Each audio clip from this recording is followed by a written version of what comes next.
제31장.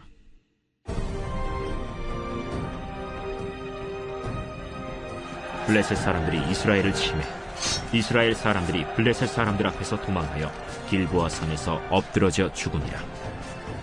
블레셋 사람들이 사울과 그의 아들들을 추격하여 사울의 아들 요나단과 아비나답과 말기수아를 죽이니라. 사울이 패전함에 활 쏘는 자가 따라잡니 사울이 그 활 쏘는 자에게 중상을 입은지라. 그가 무기를 든 자에게 이르되, 내 칼을 빼어 그것으로 나를 찌르라. 할례받지 않은 자들이 와서 나를 찌르고 모욕할까 두려워하노라. 무기를 든 자가 심히 두려워하여 감히 행하지 아니하는지라. 이에 사울이 자기의 칼을 뽑아서 그 위에 엎드러지매 무기를 든 자가 사울이 죽음을 보고 자기도 자기 칼 위에 엎드러져 그와 함께 죽으니라. 사울과 그의 세 아들과 무기를 든 자와 그의 모든 사람이 다 그날에 함께 죽었더라. 골짜기 저쪽에 있는 이스라엘 사람과 요단 건너쪽에 있는 자들이 이스라엘 사람들이 도망한 것과 사울과 그의 아들들이 죽었음을 보고 성읍들을 버리고 도망하매 블레셋 사람들이 이르러 거기에서 사니라. 그 이튿날 블레셋 사람들이 죽은 자를 벗기러 왔다가 사울과 그의 세 아들이 길보아 산에서 죽은 것을 보고 사울의 머리를 베고 그의 갑옷을 벗기고 자기들의 신당과 백성에게 알리기 위하여 그것을 블레셋 사람들의 땅 사방에 보내고 그의 갑옷은 아스다롯의 집에 두고 그의 시체는 벳산 성벽에 못 박음에 길르앗 야베스 주민들이 블레셋 사람들이 사울에게 행한 일을 듣고 모든 장사들이 일어나 밤새도록 달려가서 사울의 시체와 그의 아들들의 시체를 벳산 성벽에서 내려가지고 야베스에 돌아가서 거기서 불사르고 그의 뼈를 가져다가 야베스 에셀 나무 아래에 장사하고 7일 동안 금식하였더라.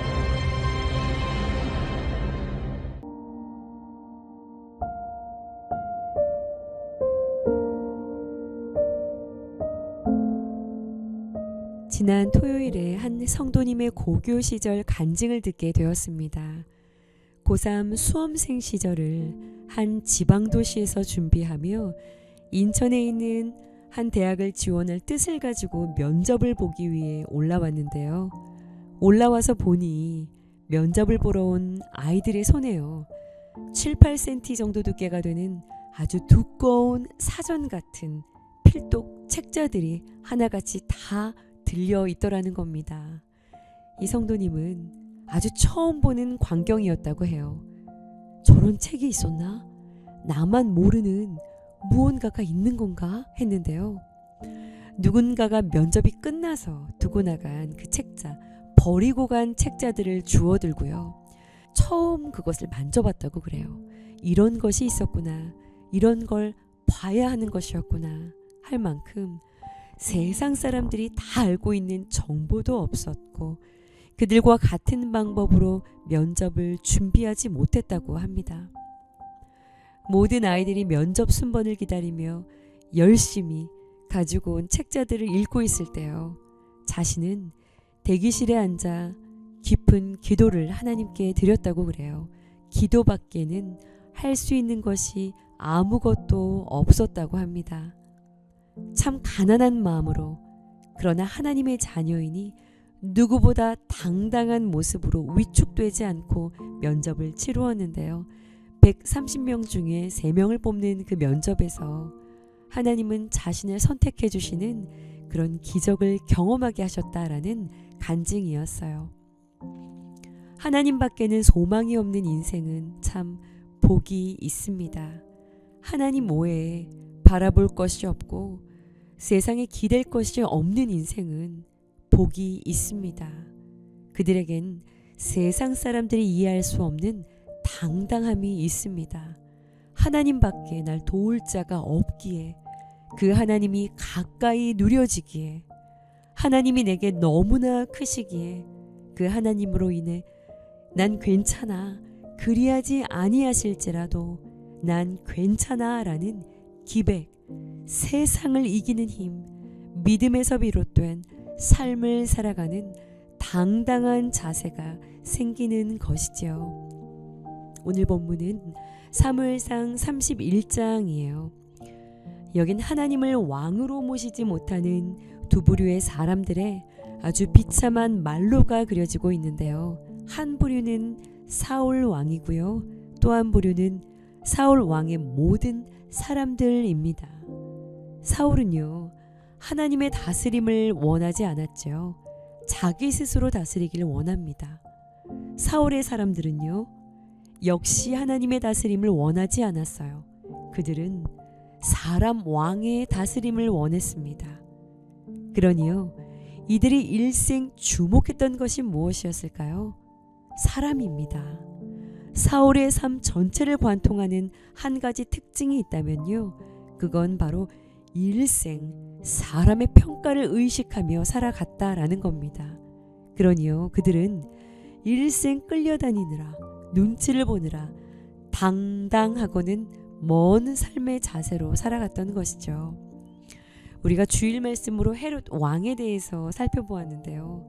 에돔 사람이었던 헤롯이 로마로부터 인정받고 유대인들의 환심을 사야 하는, 로마 사람들의 눈치를 보고 유대 사람들을 불안해하며 도시 건축하고 성전을 건축해주다가 그야말로 번아웃이 되어서 동방박사들의 한마디에 결국 2살 이하의 사내 아이들을 모두 학살하기까지 무너지지 않습니까?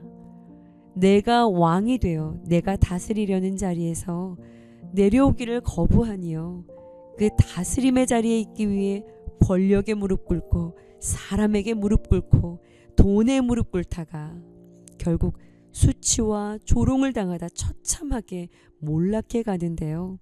오늘 본문의 사울 역시 마찬가지입니다. 끝까지 그가 가지고 갔던 이 자세가 너무나 안타까운데요.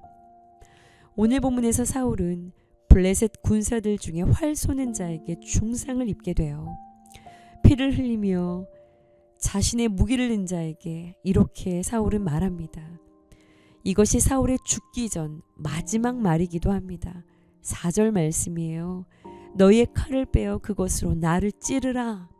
할례 받지 않은 자들이 와서 나를 찌르고 모욕할까 두려워하노라.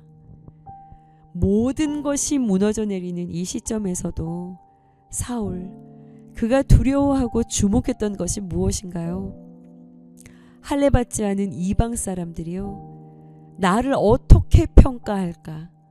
사람이 죽은 나를 어떻게 평가할까? 모욕하진 않을까? 그러니 내 칼에 차라리 죽는 게 낫지 않을까? 죽기까지요, 사울이 의식했던 것, 그것은 바로 사람의 눈과 평가였다라는 겁니다. 끝까지 자신의 면이 서지 못할까? 그것이 불안해서요, 그는 결국 자신의 칼을 뽑아서 그 위에 스스로 엎어지기를 선택합니다. 그가 만약 이와 같은 무게로 하나님을 의식하고 하나님을 주목하고 하나님을 두려워했더라면 전혀 다른 행보를 이어갔을 텐데요. 안타깝습니다. 묵상 질문이에요. 2024년 한 해 여러분들의 왕은 누구셨습니까? 죽음이라는 끝을 알면서도 지금 내가 내려놓지 못하고 있는 욕심은 무엇인가요? 사람의 시선을 의식하고 세상을 두려워하는 삶은요, 결국 허망한 결말로 이어진다라는 것을 오늘 본문은 확인시켜 주고 있는데요. 사울은 쫓기고 부상을 당한 채로 칼에 엎드려져 죽임을 당하고요. 6절에 하나님이 아닌 사람 왕의 다스림을 원했던 사울의 사람들 역시요, 사울이 죽은 그날 다 함께 도망하다 엎드러 죽는 아주 비참한 결말을 맞이하게 됩니다. 그러나 하나님을 왕으로 섬기며 그분만을 주목하는 삶은요, 참된 소망과 영원한 평안을 누리게 됩니다. 여러분, 이제 우리 삶에서 무릎 꿇어야 할 대상을 바로 세워야 할 때입니다. 우리가 당당하기 위해서는요, 오직 다스릴 자 한 분이신 하나님, 그분을 왕으로 다스릴 자로 섬길 그때요, 비로소 주님께로부터 오는 그 사랑과 인격이 누려지며 절대 평안과 어떠한 일에도 두려움 없이 당당하게 맞설 그 힘을 얻게 될 것입니다. 함께 기도하시겠습니다. 무릎 꿇을 대상을 바로 세우게 하여 주시옵소서. 사람을 두려워하지 않고 세상의 평가에 흔들리지 않고 오직 주님만을 의지하는 믿음을 허락하여 주옵소서.